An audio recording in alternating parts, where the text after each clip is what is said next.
Excellent.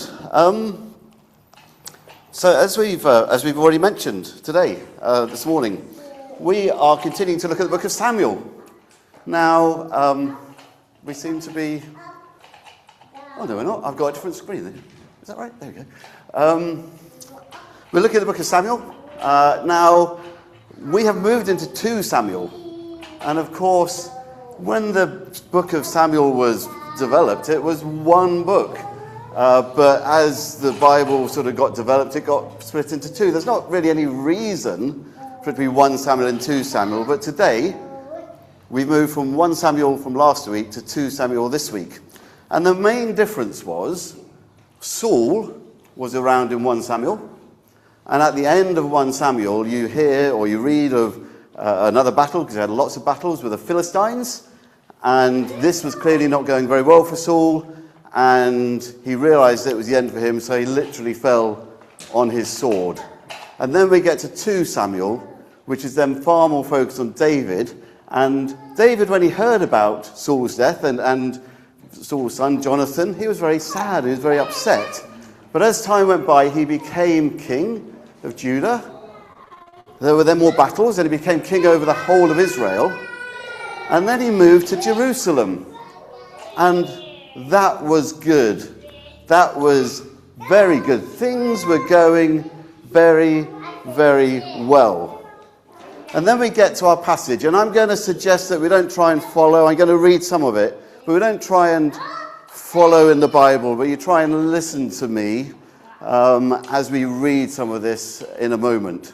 But the very first verse that in our passage today says, "After the king was settled in his palace, and the Lord had given him rest from all his enemies around him." Now, David was a man of action. We see that from the time that he was brought out as a shepherd boy. He's been running. He's been in battle as a major warrior. There's been so much going on. But I just want to pick out 2 words in here. He was settled in his palace, and the Lord had given him rest from all his enemies. And I sort of think this is probably the first time that David has felt settled and has been rested. And I sort of wonder if there's anyone, I mean, it's not like me at all, but I'm the type of person, when I'm settled and I'm rested, I start to get itchy feet and I want to do something because I'm a person of action. And I'm sort of wondering, maybe David was a bit like that as well. Because what did he say? He said, look, here I am, living in a house of cedar. You know, you will spot an AI-generated image. But I have no idea if this was a house of cedar or if it's far more palatial than that. But he was living in comfort. This would be the first time, I think, probably, he would have settled in a place like this. He'd been on the run. He said, here I am, living in a house of cedar, while the ark of God remains in a tent. Now, the ark of God was very important to the Jewish people. Way back with Moses, the ark was given, and basically wherever the ark went, God went. And it traveled a long way, and it was in a tent. It was in enemies' hands with the Philistines. And they rescued it. And then finally, the ark of God came to Jerusalem. And you can sort of see the big bars to carry it. It was heavy. And on the way, you can read about it a couple of chapters beforehand. If anyone touched the ark of God, that was not good, because it was seen to be the very presence of God. So when they stumbled and someone touched it to try and correct it, it didn't end well for him. And then eventually, David had the ark brought back to Jerusalem. And think about it, sort of at the end of the garden, and saying, I'm here in this palace, this beautiful house, and the ark of God's in a tent at the end of the garden. He said, I know what we've got to do. We've got to build a temple for it. Now, last week, I was sort of hoping I hadn't got rubbed off, but Russell's very good at keeping things clean. Russell did this wonderful non-AI generated image of David, and he was asking us a question. this particular instance in David's life, was he depending on God or was he depending on other wisdom? And I guess that's a question I want to ask us this morning. Here is David. And when I say he was enthusiastic for God, that is an understatement. You go back one chapter in 2 Samuel chapter 6, he was doing dad dancing. He wore this very flimsy linen ephod, it's called, a sort of gown, and he was dancing around because he was so on fire for God. And one of his wives at the time, Michal, said, "Stop that. You're making a fool of yourself. You are exposing yourself in front of all these people. You're exposing yourself in front of these servant women. What are you doing?" And he said, "No, I don't care. I'm going to do it even more because of what God has done for us. I am on fire for God." And he was. And what could be better than to say, the ark of God is now in its final home. Let's build a temple worthy of God. So what do we think? Depending on God or depending on other wisdom? Should I do a quick show of hands? Depending on God? On fire for God to do it? Depending on other wisdom? Okay, that's okay. Lots of people undecided on that. And do you know what? Ross had lots of arrows going both directions. Sometimes it's not clear, is it? It's really not clear. But David was a good guy. He had spiritual advisors. He wasn't a theologian. He was a shepherd. But he had spiritual advisors. He had a prophet. He had a prophet called Nathan. And Nathan said, "Go for it." You can see it in I think it's chapter 3, verse 3. Nathan replied to the king, "Whatever you have in mind, go ahead and do it, for the Lord is with you." So not only is this a good idea, his spiritual advisor is saying, go for it. If you think it's right, go for it. Now, some of you may know, if you've been here long enough, that my Old Testament hero is a guy called Nehemiah. Now, Nehemiah also had a building project ahead of him. The walls of Jerusalem, this was a few hundred years down here when the exile was coming back. The walls had been demolished, and he realized they had to be rebuilt for security. And he had a passion to do this. What was the first thing that Nehemiah did when he had that passion? Does anyone know? What was the first thing that Nehemiah did? You can take the credit for it, Mike, without saying it out loud. Mike is mouthing, he prayed. He prayed. I prayed for some days. I prayed and I fasted. So thankfully for Nathan and for David, they didn't have to wait too long, because that night the word of the Lord came to Nathan saying, and I'll try and read this, and I'll try and read it in a way that you can, hopefully if you even close your eyes and concentrate on it, you can imagine yourself there. So this is God talking to Nathan. "Go and tell my servant David, this is what the Lord says. Are you the one to build me a house to dwell in? I have not dwelt in a house from the day you brought the Israelites up out of Egypt to this day. I have been moving from place to place with a tent as my dwelling. Wherever I have moved with all the Israelites, did I ever say to any of their rulers whom I commanded to shepherd my people Israel, why have you not built me a house of cedar? Now then, tell my servant David, this is what the Almighty says. I took you from the pasture, from tending the flock, and appointed you ruler over my people Israel. I have been with you wherever you have gone. I have cut off all your enemies from before you. Now I will make your name great, like the names of the greatest on the earth. And I will provide a place for my people Israel, and I will plant them so they can have a home of their own and no longer be disturbed. Wicked people shall not oppress them anymore, as they did at the beginning, and have done ever since the time I appointed leaders over my people Israel. I will also give you rest from all your enemies. The Lord declares to you that the Lord himself will establish a house for you. When your days are over and you rest with your ancestors, I will rise up your offspring to succeed you, your own flesh and blood, and I will establish his kingdom.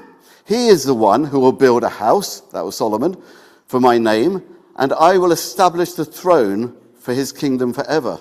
I will be his father, and he shall be my son. When he does wrong, I will punish him with a rod wielded by men, and with floggings inflicted by human hands. But my love will never be taken away from him, as I took it away from Saul, whom I removed from before you. Your house and your kingdom shall endure forever before me. Your throne shall be established forever." I mean, that is, for someone who's basically just said, "I need to do this for God. This is what I am going to do for God." That was quite an amazing thing. And put yourself in Nathan's shoe for a second. You've just told your boss, who happens to be the king, that his amazing plan, he should just go for it. And now the very next morning, he's got to go back to him and say, "Oh, sorry, but I've got an update. Something has happened. God has spoken to me." And when I reflected on this, I thought, well, thankfully, Nathan had enough courage and enough bravery, because if that was me, I would be pretty scared. I don't think it's the type of thing you did to go back to the king and say, "Your good idea. Well, I've got an update." I would have been quite worried about that. But thankfully, Nathan had the courage and the bravery to go to David and tell him. And David had the humility to listen. And that's another thing. As we've gone through this series of David and learned about David, he messed up a lot. We know that. And in a few chapters' time, he messed up in the biggest way imaginable. He messed up. But one thing I feel, at least, that I see as a thread all the way through is his humility. He was quite a humble guy. He didn't want ill for people. He didn't want ill for Saul. He could have killed him on numerous occasions, but he didn't. And he would listen. So actually, maybe one of the things we need to think about is when people give us an update, let's listen to it with some sense of humility. So what did David do? Well, we see that King David went in and sat before the Lord and said, so he went to the end of the garden, wherever it was, went into the tent and sat before the ark of God. And again, because I think it's important, I'm going to read this. So I'd encourage you to maybe shut your eyes if that helps you and just listen to David's prayer. "Who am I, sovereign Lord? And what is my family that you have brought me this far? And as if this were not enough in your sight, sovereign Lord, you have also spoken about the future of the house of your servant. And this decree, sovereign Lord, is for a mere human? What more can David say to you? For you know your servant, sovereign Lord." And do you notice that instead of him now saying, "What I'm going to do for God, what I'm going to do for God," he's now addressing God as to how he'd do, which is as sovereign Lord. For the sake of your word and according to your will, you have done this great thing and made it known to your servant. How great you are, sovereign Lord. There is no one like you, and there is no God but you, as we have heard with our own ears. And who are like your people Israel, the one nation on earth that God went out to redeem as a people for himself, and to make a name for himself, and to perform great and awesome wonders, by driving out nations and their gods from before you, whom you redeemed from Egypt. You have established your people Israel as your very own, and you, Lord, have become their God. And now, Lord, keep forever the promise that you have made concerning your servant and his house. Do as you promised, so that your name will be great forever. The people will say, the Lord Almighty is God over Israel, and the house of your servant David will be established in your sight. Lord Almighty, God of Israel, you have revealed this to your servant, saying, I will build a house for you. So your servant has found courage to pray this prayer to you. Sovereign Lord, you are God, your covenant is trustworthy, and you have promised these good things to your servant. Now be pleased to bless this house, the house of your servant, that it may continue forever in your sight. For you, sovereign Lord, have spoken, and with your blessing, the house of your servant will be blessed forever.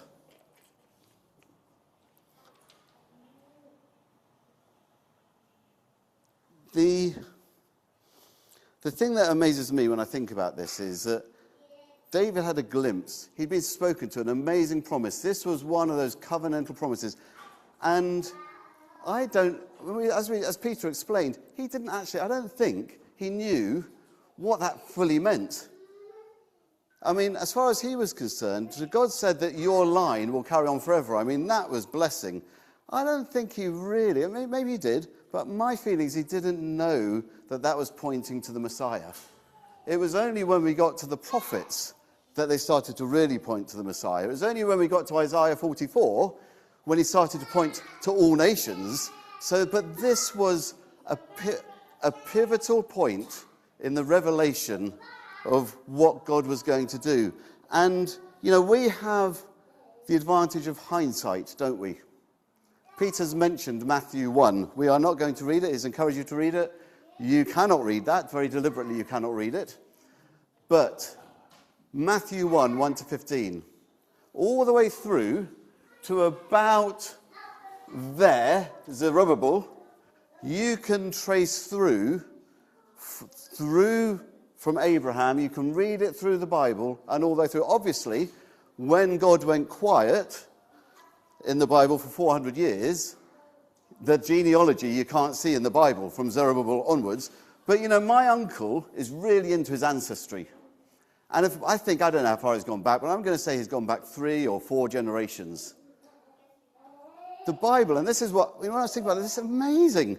And we think about the Bible and we think, but to have, I don't know how many there are, but it's something like 28 something that pretty much you can track all the way through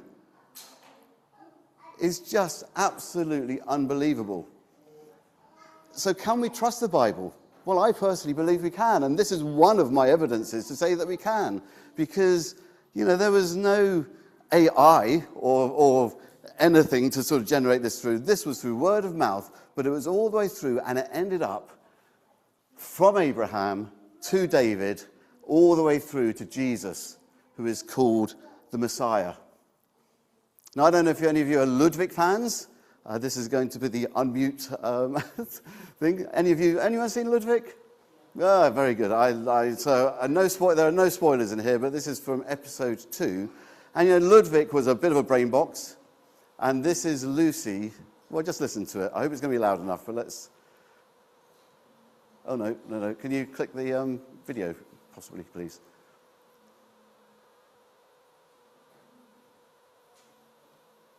Have you launched not in PowerPoint? Okay, well, we won't, don't worry about it. I'm going to have to explain this in. It was only a very short clip. So basically, Lucy said, okay, so that's 1, 2, 3 coincidences. And Ludwig looks at me and says, yes, that is statistically significant number.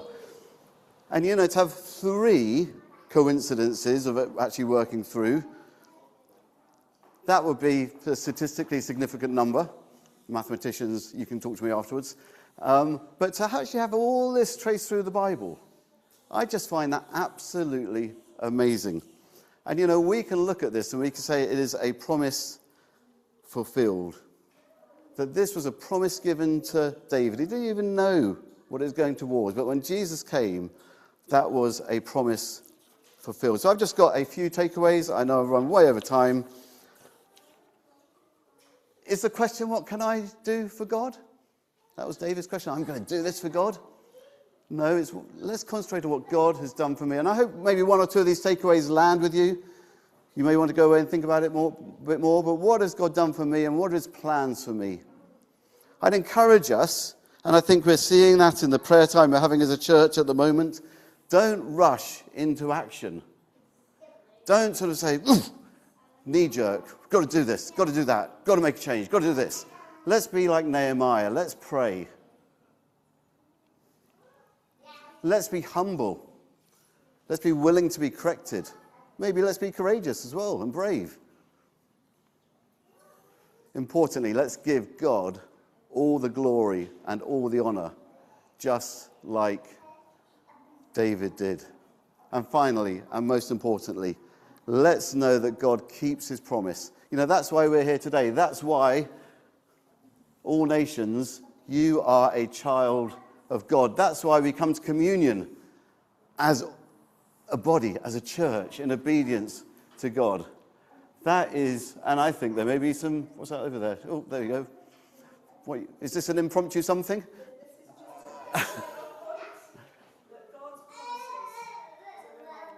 Do you want to come in front? Come on.